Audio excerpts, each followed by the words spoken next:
When Elena opened the envelope containing her grandfather's will, she felt the icy glares of her family piercing through her like serrated knives. While her brothers were handed hectares of prime, fertile Riverina soil and bank accounts overflowing with cash, she was left with nothing but an abandoned, derelict station in the middle of nowhere that nobody wanted. They all laughed. They all thought she'd finally copped what she deserved for being the black sheep of the family. But what none of them knew was that this forgotten patch of red dust held a secret that would change everything. A secret buried deep in the earth that would turn humiliation into triumph and poverty into abundance. Because sometimes what looks like a curse is actually the greatest blessing in disguise. The biting winds of July whipped through the skeletal gum trees of Blackwood Station on the rugged outskirts of the Blue Mountains. I gripped my 8-year-old daughter Olivia's hand tight, while little 5-year-old Mia clung to my faded dress, her eyes puffy and red from crying. The three of us stood on the gravel driveway in front of the main homestead, waiting to be called for the reading of Granddad Rory's will. I could feel the weight of my family's judgment pressing down on me like lead. My mother, Grace, hadn't even offered a gay when we arrived. My father, Steve, had turned his back the moment he saw us step off the dusty coach with nothing but an old suitcase. It was as if I didn't exist, as if I'd never been a part of this family. "Mom, I'm freezing," Mia whispered, shivering in the mountain air. I pulled her into a hug, trying to share what little warmth my thin frame could offer. Olivia stared up at the big Victorian-style house where I'd grown up, a place that was now a complete mystery to them. We'd never been invited back. We'd never been welcome. My dog, Bluey, a scruffy little heeler cross, sat at my feet like a silent sentry. He'd been my loyal mate ever since Rory, my grandfather, had given him to me in secret 3 years ago, the last time I saw the old man alive. Bluey was the only thing connecting me to the one man who had actually loved me, the only one who didn't judge me for getting pregnant and being left in the lurch. The front door creaked open, and my older brother, Lachlan, stepped out in his expensive R.M. Williams boots and an arrogant smirk. "You can come in now, though I don't know why you bothered showing up, Elena. We all know the old man didn't leave you a brass farthing." I swallowed hard, feeling the rage and sadness wrestling in my chest. I didn't give him the satisfaction of a reply. I just lifted my chin and walked in with my girls tucked under my arms. The lounge room was packed with relatives who looked at me with either pure contempt or that sickly pity that felt even worse. My middle brother, Jed, was sprawled on the leather sofa like he already owned the joint. My younger sister, Chloe, didn't even look up from her phone. To all of them, I was just a mistake, a stain on the family name. The solicitor, a stern bloke with thick glasses named Mr. Miller, cleared his throat. "Good afternoon, everyone. We are here for the reading of the last will and testament of Mr. Roderick Rory MacArthur, who passed away a fortnight ago." The room went dead silent. A lump formed in my throat thinking about Granddad, the only one who'd told me he loved me when I was alone and terrified. "Before we begin," Mr. Miller continued, "I must inform you that Rory left very specific instructions regarding the distribution of his estate." Steve leaned forward, eyes gleaming with greed. Grace clutched her handbag tight. They all wanted their slice of the pie. To my son, Stephen MacArthur, I leave the main homestead and 50 hectares of prime grazing land in the north sector. Steve grinned, looking smug as a lizard on a rock. To my grandchildren, Lachlan, Jed, and Chloe, I leave 100 hectares of fertile land each, along with the various investment accounts held in Sydney. The 3 siblings traded triumphant looks. Lachlan even gave Jed a wink. They were already spending the money in their heads. My heart sank. I knew what was coming. I knew there'd be nothing but scraps for me. And to my granddaughter, Elena MacArthur, the solicitor's voice softened, almost sounding sorry for me. I leave the property known as the Lost Hope, situated on the western edge of the range, including the 10 hectares of land surrounding it. Silence. Then came the laughter. Lachlan was the first to let out a cruel bark. "The Lost Hope? Give it a rest. That place is a dust bowl. Nothing's grown there for 30 years. Jed joined in, sneering. "It's just rocks and dead scrub. Even the roos won't graze there." Chloe didn't even try to hide her smirk. Poor Elena. Even from the grave, Granddad knew you weren't worth a cent more.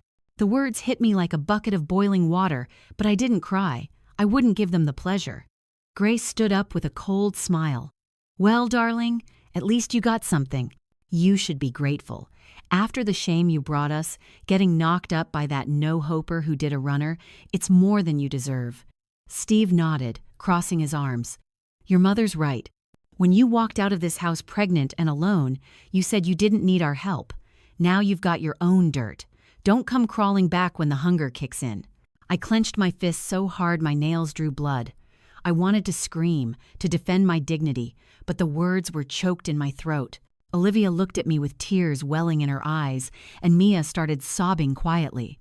Mr. Miller looked down, clearly uncomfortable with the cruelty on display. 3 days later, I was trudging down the dusty, corrugated track that led to the Lost Hope. I carried the old suitcase in one hand and Mia's hand in the other. Olivia walked ahead with Bluey, exploring the path with a child's curiosity despite being buggered from the walk. The afternoon sun was heavy, casting long shadows over the parched earth. In the distance, I saw the silhouette of a small shack, the corrugated iron roof sagging and the timber walls bleached bone white by the sun. Around it, the land stretched out dry and cracked, covered in dead weeds and shale. There wasn't a single green leaf in sight. My chest tightened with fear. How on earth was I going to survive here with 2 little girls? Mom, that house looks like it's haunted, Olivia said, her voice trembling. I tried to force a smile, even though my heart was breaking. No, love, it's our home. We're going to make it beautiful, you'll see. Mia hugged my leg tighter. Are we going to live here forever? I knelt down in the dirt, looking them both in the eye with every bit of strength I had left. Listen to me. I know this isn't what we dreamed of. I know it looks impossible. But we're MacArthurs, and MacArthurs don't back down. We're going to make this place bloom. We're going to show everyone they were wrong about us. When we reached the shack, it was worse than I'd imagined. The front door was hanging off a single hinge, the windows were smashed, and the floorboards were rotted through in patches. The old wood stove in the kitchen was a mess of rust and cobwebs. There were only 2 small rooms, both stained with damp. Through the holes in the roof, I could see the darkening gray sky. Tears threatened to spill, but I bit them back. I couldn't fall apart. Not now. Right then, I said, sounding far more cheerful than I felt, we've got a bit of work to do. Let's clean up a spot so we can sleep tonight. We worked until the darkness swallowed the station.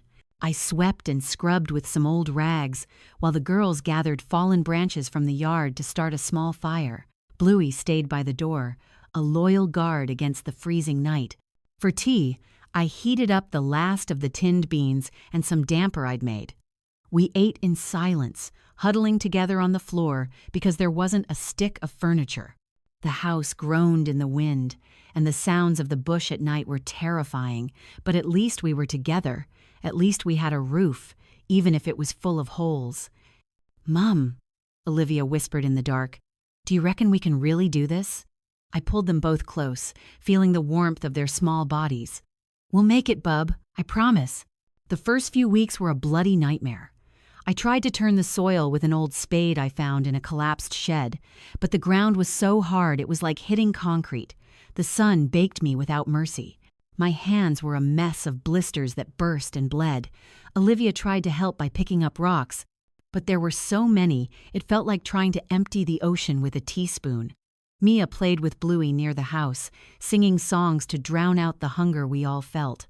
The water from the bore tasted like liquid dirt and had to be boiled for ages so we didn't get sick. I cried every night once the girls were asleep, biting my arms so they wouldn't hear me. What had I done? How was I supposed to raise my babies in this hellhole? One afternoon, while I was catching my breath in the measly shade of the veranda, I heard the roar of an engine. My heart raced. It was Lachlan's shiny new Land Cruiser. He hopped out with that same arrogant grin, his expensive boots gleaming. Just thought I'd drop by and see how the palace is coming along, he mocked, looking around with pure disgust. Jed was with him, laughing his head off. Struth, Elena, this is even worse than I remembered. You're seriously trying to grow something here? Even the flies wouldn't bother with this dump. I stood up, wiping the sweat from my brow and leaving a streak of red dust across my face. "What do you want?" My voice was weaker than I wanted it to be. Lachlan crossed his arms. "Look, sis, Dad sent me with an offer. We know this is too much for you. A woman on her own with 2 ankle biters can't run a station like this. We'll give you $5,000 for the lot. It's more than it's worth, believe me." Jed nodded. "It's a generous offer. You can head back to the city, rent a little flat, find a job cleaning or something. Be realistic, Elena." Rage boiled up from my gut. "It's not for sale." Lachlan laughed. "Not for sale? Don't be a bloody idiot. You're going to starve out here. Your girls are going to suffer. Don't be stubborn. Sign the papers and clear out before you regret it." I took a step toward him, my eyes blazing. I said, "No, this land is mine. It's for my daughters, and I'm not giving it to you for anything. Now get off my property." They drove off laughing, shouting cruel jokes about how I'd be begging them to take it back within a month. But their words hung in the air like poison. That night, I couldn't sleep. I stared at the holes in the roof, wondering if they were right. Was I just being pig-headed? Was I condemning my kids to a life of misery just for my pride? But then I remembered the look on my mother's face when she'd kicked me out. "We aren't raising another man's mistake," she'd said. "If you're stupid enough to get pregnant, that's your cross to bear." I'd walked out of that house at 17, pregnant with Olivia, with no money and no one. I'd survived that. I could survive this. The next morning, I woke up with a fire in my belly. I wasn't giving up. I grabbed the spade and headed out into the heat. Olivia followed, carrying a bucket of water. We worked under the blistering sun, tearing out scrub, moving rocks, trying to find a way into the hard earth. Bluey dug right alongside us, as if he knew we all had to pitch in. The hours were long and painful. Sweat stung our eyes. Hunger gnawed at us because the tinned food was running low. But I didn't stop. "If we work hard," I told Olivia, "if we don't quit, something's got to give." At sunset, as I was boiling a bit of watery rice for tea, Bluey started barking his head off near the old shed. I went out to see what the fuss was. The dog was frantic, scratching at a corner of the dirt, throwing up dust and stones. "Bluey, leave it, mate. We're buggered, don't make more work." But he wouldn't stop. He was digging faster and faster, like he'd found gold. Olivia ran over. "Mum, I think there's something buried there." I sighed, grabbed the spade, and walked over. "All right, let's see what your crazy dog's found." I started digging where Bluey had been scratching, expecting an old bone or some rubbish. But the spade hit something hard, something metallic. I dug more carefully, clearing the dirt with my hands. It was an old tin box, rusted through, about the size of a small briefcase. There was an old padlock on it that snapped easily when I hit it with a rock. My heart was thumping. Would it be money? Jewelry? Something I could sell for food? I opened the box with shaking hands. Inside, there was no gold, no cash. Just a thick, leather-bound notebook wrapped in yellowed plastic to keep the damp out. I pulled it out gently and opened the first page. At the top, in strong, clear handwriting, it said, "The Blackwood Guide to the Land" by Rory MacArthur. For the one with eyes to see and a heart to understand. It was Granddad's writing. Tears stung my eyes. I sat right there in the dirt, Olivia by my side, and started reading in the dying light. The book was full of detailed notes, sketches, maps, and explanations about the soil, the water, and the cycles of the seasons. "This land they call a dust bowl isn't dead," one page read. "It's just sleeping. It needs to be woken up with patience and knowledge. The secret isn't in forcing it, but in understanding it." I flipped the pages with growing wonder. Granddad had written it all down: how to tell what the soil needed, how to make natural fertilizer from waste, how to catch every drop of rain, which plants grew best in poor dirt, how to prep the land in stages. It was like having Rory right there, guiding me, teaching me. "Mum," Olivia whispered, "Granddad knew you'd come here, didn't he?" I nodded, tears streaming down my face. "Yeah, love, he knew, and he left us everything we needed." That night, I read the whole book by candlelight. Every page was a goldmine of wisdom. Granddad explained how he'd recovered land that everyone else had written off, how patience and knowledge could work miracles where brute force failed. "The dirt at the Lost Hope is special," said a page with a hand-drawn map. "It looks poor on top, but underneath it's got a layer of minerals that makes it unique. If you work it right, with the techniques I'm showing you, it can give crops better than anywhere else on the station."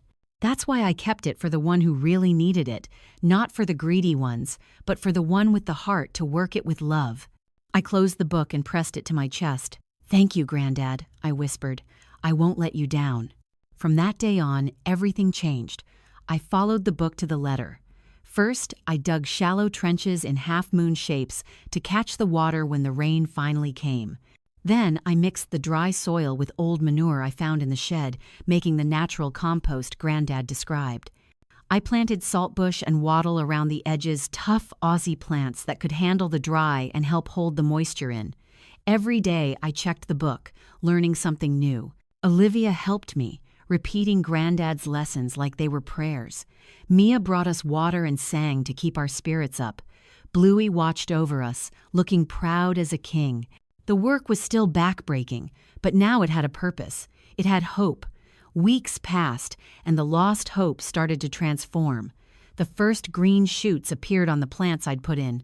The soil, treated with the compost and the techniques from the book, started to darken, to look alive. I planted beans and corn in small patches, following Granddad's timing perfectly. It rained one night, and the half-moon trenches caught the water beautifully, soaking the earth for days. Olivia ran around the yard, pointing at every new sprout. "Mom, look! Another one!" I smiled, my hands stained with dirt but my heart full of joy. It was working. Granddad was right. This land wasn't dead. It had just been waiting. But it wasn't all easy. The little money I had was gone. We didn't have enough for more seeds or tools. Olivia and Mia were eating once a day, and I'd often pretend I wasn't hungry so they could have a bit more. One afternoon, while I was digging a new trench on an empty stomach, my hands bleeding, I heard footsteps behind me. I turned and saw an older woman, maybe in her 60s, hopping off a rusty old bike. She was dressed in simple clothes and carrying a basket covered with a tea towel. "Afternoon," she said with a kind smile. "I'm Bev. I live on the block next door. I've been watching you work since you got here, and I wanted to say good day." I wiped my hands on my dress, feeling a bit self-conscious. "Good to meet you, Bev. I'm Elena." Bev looked around with knowing eyes. "I see you're using old Rory's methods. I recognize the style, the half-moon trenches, the mulch, the trees on the perimeter. Your granddad was a wise man, love. I was sorry to hear he'd passed." My throat tightened. It was the first time anyone besides my girls had spoken to me with kindness. "You knew my granddad?" Bev nodded. "Too right. Rory helped me get my land back on track 20 years ago, taught me everything I know. He was a good bloke, one of the best." She uncovered the basket. "I brought you some meat pies and a bit of milk. I know how hard it is starting with nothing." Tears spilled over. "Bev, I can't. I've got no way to pay you back." Bev took my hand gently. "Love, neighbors don't charge for a helping hand. We just do it. Besides, I reckon you and I are going to be good mates." From that day on, Bev became our guardian angel. She brought food when she could. She shared seeds from her own garden. She taught me tricks that Rory had shown her that weren't even in the book. "The land is like a person," she'd say while we worked together. "You've got to listen to it. It'll tell you what it needs if you pay attention." I soaked up every word. With Bev's help, I planted more variety: pumpkin, chilies, tomatoes. Following Granddad's book, I rotated the crops so the soil didn't get tired. The plants grew strong and green. The land that everyone had called cursed was responding. It was waking up. 3 months after arriving, I harvested my first beans and corn. It wasn't a massive haul, but it was mine. It was the fruit of my sweat, my tears, and my faith. That night, I cooked up a big pot of beans and some fresh corn on the cob. Olivia and Mia ate until they were full, grins plastered on their dusty faces. Bluey got his share too, because without him, we'd never have found that book. I looked around at our little shack. The roof didn't leak anymore because I'd patched it myself. I looked at the land that used to be just dust and stone, now dotted with green life. I looked at my happy, fed daughters, and for the first time in months, I felt peace. But the peace didn't last. One morning, while I was watering the patch, I saw my father's ute pulling up. Steve got out with a grim look, flanked by Lachlan and Jed. I put down my bucket and wiped my hands, bracing myself. "What do you want?" My voice was steadier than I felt. Steve looked around, a mix of surprise and annoyance on his face. "Came to see how you were. Your mother's worried. It was a lie, and we both knew it." Lachlan walked through the plants, kicking at them with his expensive boots. "Playing at being a farmer, are we? How sweet. Won't last, though." Jed laughed. "Just beginner's luck. Once the dry season really hits, this'll all wither up and you'll be back to nothing." Steve stepped closer, staring me down. "Your mother and I have been talking. This stubbornness of yours is making the family look bad. People are talking. They're saying we're bad parents for letting our daughter live like a beggar with her kids." I clenched my fists. "I'm not living like a beggar. I'm living off my own hard work." Lachlan barked a laugh. "Hard work? Elena, you've got a few corn stalks and some beans. That's not work. That's a hobby. We're producing tons on our land. Real land, not this rubbish tip." Jed added, "Dad's right. It's embarrassing. You should take the offer we made. We'll go up to $7,000 now, more than you'll ever make here." Rage boiled over. "You know what? You're right about one thing. This is embarrassing for the family, but not because of me. It's because of you lot." My voice was shaking with fury. "You three got the best land, all the advantages, and I, with nothing but 2 girls to feed, am making this place work when everyone said it couldn't be done. So no, I'm not selling a damn thing. And if you don't want to visit, fine. I don't need you. I never have." Steve took a threatening step toward me. "Watch your mouth, girl. I'm still your father. You owe me respect." I looked him straight in the eye, not blinking. "Respect is earned, Dad, and you lost mine a long time ago."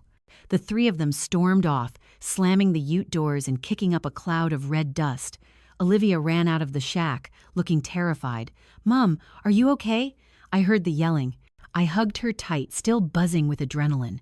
"I'm fine, bub, just standing up for what's ours." But inside, I was rattled. What if they were right? What if the summer heat scorched everything and I was left with nothing? Was I being so stubborn that I was putting my kids at risk? That night, I opened Granddad's book, searching for answers. And there, on a page I hadn't read before, I found something that gave me back my heart. "Elena." The note read, using my name, "If you're reading this, it's because you faced the first lot of mockery and the first lot of doubt. It's normal. But remember, people only mock what they don't understand. Keep going. The land will reward you." Bev showed up the next day with news. "Elena, there's a farmer's market every Saturday in town. You should take your harvest in. People pay good money for fresh organic veg." I looked at my modest crop, feeling doubtful. "Do you really think anyone would buy this?" Bev smiled.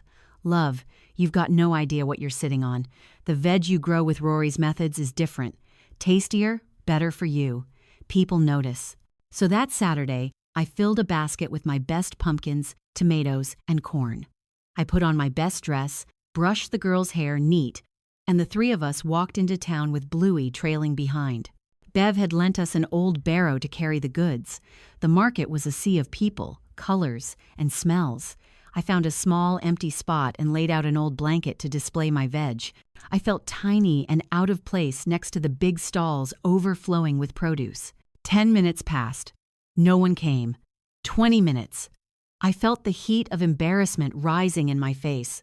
Mia clung to me. "Mum, why doesn't anyone want our food?" I stroked her hair. "Just give it time, love. Someone will come." But inside, I was terrified. What if this was a mistake? What if my veg wasn't good enough? Then an elderly lady stopped in front of me, looking at the tomatoes with interest. "Are these organic?" she asked, picking up a bright red one. I nodded nervously. "Yes, ma'am. Grown without chemicals, natural compost, using old-school methods." The lady sniffed the tomato and smiled. "Smells like the ones from my childhood. How much?" I stammered out a price, almost apologizing for charging. The lady bought the whole lot of tomatoes and some corn. "I'll be back next week. If you've got more, I'll take it." My heart leaped. My first sale. My first customer. From there, more people started coming. A young pregnant woman bought pumpkins. A bloke in a wide-brimmed hat bought chilies.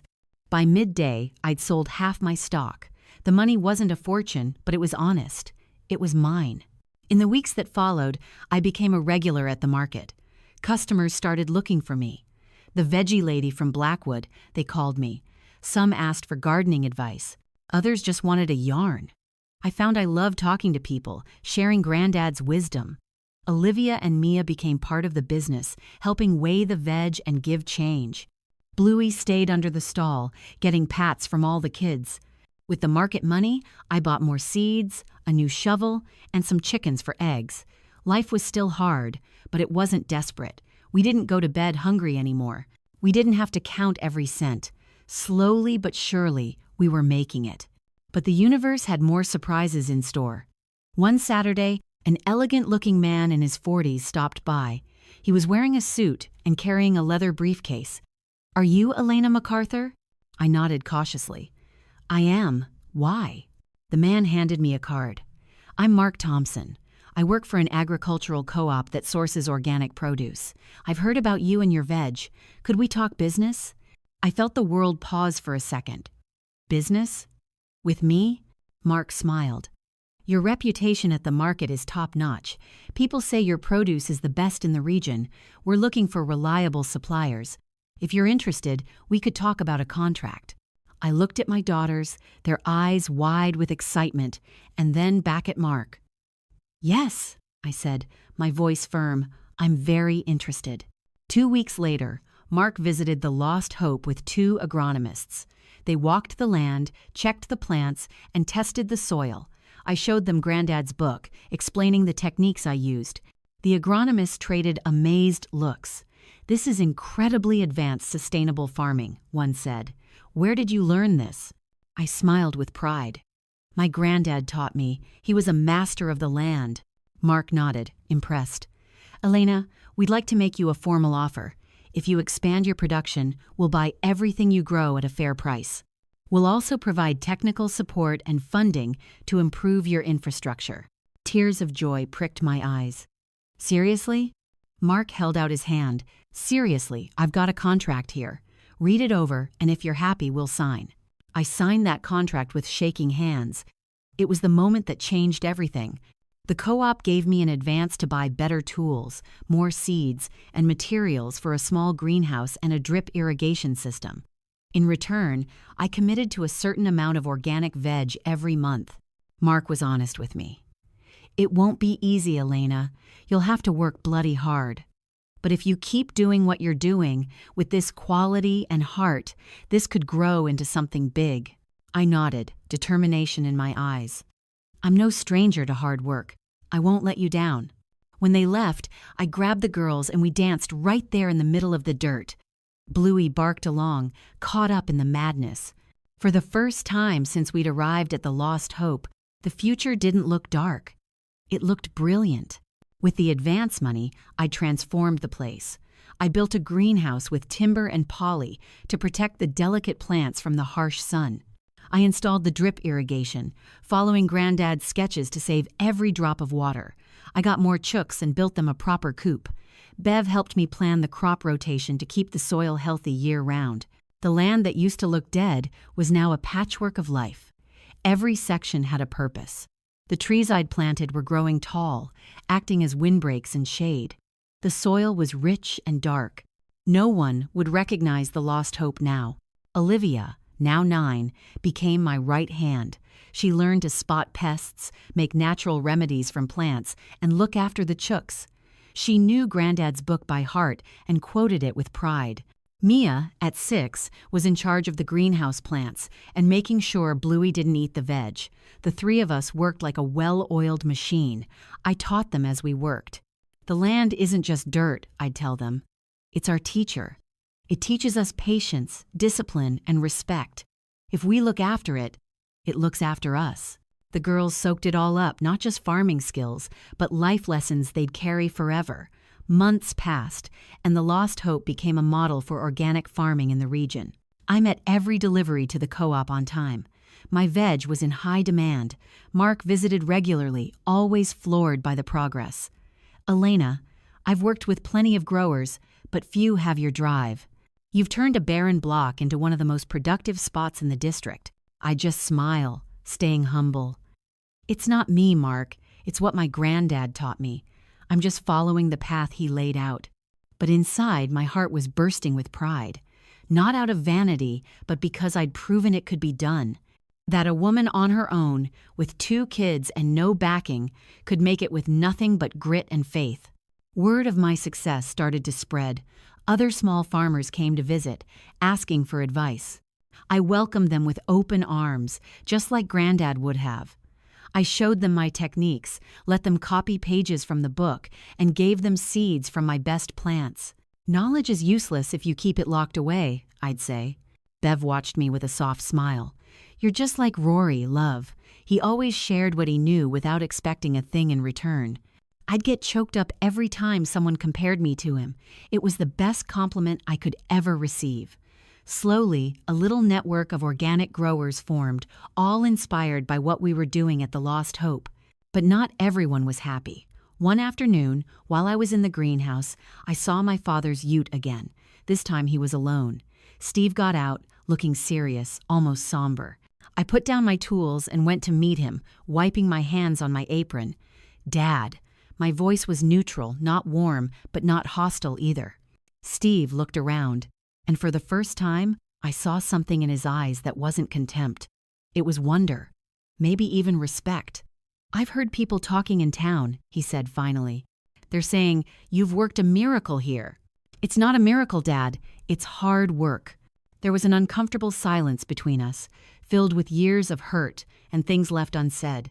Your mother and I.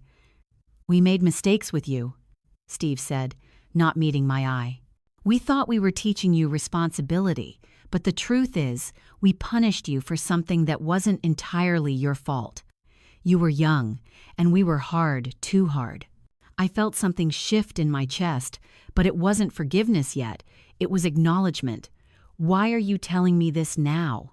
Steve finally looked at me. Because I've watched you succeed when everyone, including me, bet on you failing. You've proven yourself to be more of a MacArthur than your brothers, who had everything handed to them and haven't done half of what you've achieved with nothing. Tears threatened to spill, but I held them back. I wasn't going to cry in front of him, not yet. And what do you want now, Dad? For me to forgive you? To forget everything and be a happy family? My voice trembled. Steve shook his head slowly. I don't expect forgiveness. I know I don't deserve it. I just came to say I'm proud of you. And I'm sorry I didn't say it when you needed to hear it. He turned to leave, but I stopped him. Granddad Rory left me this on purpose, didn't he? It wasn't an accident. He knew this land was special. Steve paused, looking out over the range. Your granddad was wiser than all of us put together. He told me he was leaving you a treasure, but I thought he was just talking about the dirt. Now I see the treasure was the chance for you to show everyone who you really are. He drove off, leaving me with a whirlwind of emotions. That night, I gathered the girls on the veranda. The house looked cozy and well-kept now. Girls, I want you to understand something. What we've done here isn't just ours. It belongs to Granddad Rory, who gave us the tools. It belongs to Bev, who helped us when we were down. It belongs to every good person who believed in us. Olivia, always the thinker, asked, And what about Granddad Steve? Is he part of it too? I thought carefully. Your grandfather is learning something important. That a person's value isn't in what they inherit, but in what they build. Maybe one day we can forgive him. But first, we have to heal. Mia snuggled into me. I don't need to forgive anyone, Mum. I've got everything I want right here. The following months were about building on that success. I expanded production. I hired 2 local lads to help during the busy harvest. I paid them a fair wage and taught them Rory's methods. One of them, a 20-year-old named Tom, said to me one day, Elena, my old man's got a block that's just sitting there. You reckon I could do what you did? I smiled. Course you can, Tom. I'll lend you the book and help you get started. But you've got to promise me that once you learn, you'll help others too." Tom nodded eagerly. And so Rory's legacy started to grow beyond the lost hope. I became a mentor without even trying. The co-op asked me to run workshops on sustainable farming. I was hesitant at first. "I only know the basics. I'm no teacher." But Mark insisted, "Elena, you've got something most agronomists don't: real-world results. People need to learn from someone like you, not just from a textbook." So I agreed. I started holding workshops on Sundays. Farmers from all over came, women on their own, looking for a way forward. Young blokes wanting to learn an honest trade. I taught them with patience, just like Granddad would have. I shared my mistakes and my wins, and every workshop ended with the same message. The land doesn't reward laziness, but it always pays back honest effort. It had been over a year since I arrived at the Lost Hope with nothing but a suitcase and a heart full of dread. Now, the place was unrecognizable. There were perfect rows of crops. The greenhouse was buzzing. The chooks were happy. I'd even put in some solar panels for basic power. The shack was painted white and blue, with flowers in the garden that Mia looked after. Every inch of those 10 hectares was being used. And most importantly, my girls were thriving. They were healthy, smart, and happy. They went to the local school and were top of their classes. They had mates. They had dreams. One Saturday at the market, my sister Chloe showed up. She was alone, dressed in expensive gear but looking embarrassed. I just looked at her. "Chloe." She fidgeted with her hands. "Elena, I need to talk to you." I kept arranging my veg. "Talk then." Chloe looked around to make sure no one was listening. "Things aren't going well on the land we got. Lachlan's in debt up to his neck. He hired bad managers, and the crops are failing. Jed had to mortgage his share to pay off gambling debts, and I don't know a thing about working the land. I only know how to spend." I looked up, but I felt no joy in their misfortune, only sadness. "And what do you want from me?" Chloe swallowed hard. "I want to learn. I want you to teach me what you know. I know I've got no right to ask after how I treated you, but I've got nowhere else to go." I was silent for a long time. Olivia, who was standing by me, whispered, "Mum, are you going to help her?" I looked at my younger sister and saw past the arrogance she used to wear. I saw a woman who was scared and finally realized that life wasn't as easy as she thought. "Come to the Lost Hope tomorrow morning at sunrise," I said finally. "Bring work clothes and a willingness to learn. I'll teach you what Granddad taught me, but on one condition." Chloe nodded desperately. "Anything." I looked her in the eye. "When you learn, you have to help someone else. That's how this works. We don't hawk the knowledge, we share it." Chloe burst into tears. "Thank you, Elena. You've no idea what this means." It wasn't full forgiveness yet, but it was a start. It was grace. The next year was a whirlwind. The Lost Hope wasn't just my farm anymore. It was the heart of a network that was changing the region. Cursed land was producing top-quality food. Families were thriving. And it all happened because I refused to give up, because I believed in myself when no one else did. One afternoon, a fancy car pulled up at the station. An older man got out, looking very distinguished. He asked for me. It was Mr. Miller, the solicitor. He smiled. "Elena, I'm here because your grandfather asked me to deliver this to you once certain conditions were met, and you've certainly met them." He handed me a thick envelope. "Rory told me to give you this when you'd proven you could make the Lost Hope bloom. The whole state is talking about your project." I opened the envelope with trembling hands. Inside was a letter from Granddad and a legal document. I read the letter out loud, tears blurring the words. "My dearest Elena, if you're reading this, it's because you've achieved what I knew you could. You've turned the land everyone despised into something beautiful. But more importantly, you did it with integrity and love. That's why I chose you. The document attached is the deed to another 50 hectares I bought years ago but kept secret. It's yours now. Use it to help more people. Keep being the light you've always been. With all my love, Granddad Rory." I collapsed into a chair, overwhelmed. 50 more hectares. That meant we could help dozens more families. Mr. Miller smiled. Your grandfather was an extraordinary man, Elena, and you are a worthy heir to his legacy. I gathered the community to share the news. There were hugs and cheers, but we decided unanimously that new land would be worked collectively. It isn't mine, I told them. It's ours. Years later, the project had grown into something massive. It was a model for sustainable farming across the country. I was a mentor, a leader, but I always went back to the dirt. I always went back to my roots.